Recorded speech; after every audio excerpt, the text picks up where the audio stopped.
Первым в зал суда завели челнинца Валерия Салтыкова. Как стало известно в ходе расследования, к нему обратился знакомый бизнесмен и просил помочь вынести в его пользу вердикт в арбитражном суде республики. Получил от Мингазова Марата Рамилевича денежную сумму в размере 2,5 миллионов рублей для дальнейших передачи через неустановленных лиц должностным лицам арбитражного суда Республики Татарстан за совершение заведомо незаконных действий по вынесению положительного судебного решения. Валерий Салтыков обратился к своему знакомому Фаилю Салихову, начальнику отдела ЖКХ, транспорта и дорожного хозяйства аппарата Кабмина Татарстана, и, по его словам, предложил ему за решение вопроса 2,5 миллиона рублей.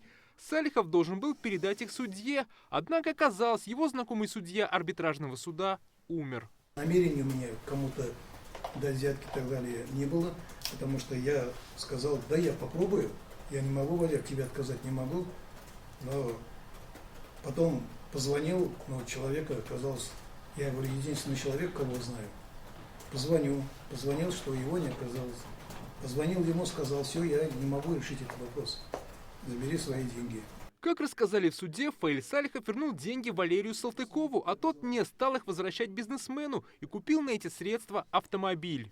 Я вину свою полностью признаю и обязуюсь сумму 2 миллиона 500 рублей выплатить и искренне раскаиваюсь тоже. Гособвинение попросило взять Валерия Салтыкова под стражу. Ходатайство следователя удовлетворить. Избрать в отношении Салтыкова Валерия Никоноровича меру пресечения в виде заключения под стражу сроком на 1 месяц 29 суток, то есть до 5 апреля. Для Фаиля Салихова гособвинение просило домашний арест. Сам он, частично признав вину, настаивал на запрете определенных действий. Я никуда не собираюсь с кем-то там договариваться, нарушать требования определенные. Да, я виноват в том, что я на какое-то время там держал у себя, может быть, это моя ошибка. Суд отправил Фаиля Салихова под домашний арест до 5 апреля.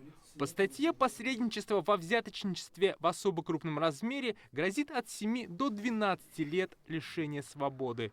Дмитрий Айринин, Алмаз Зияддинов, ТНВ, Казань.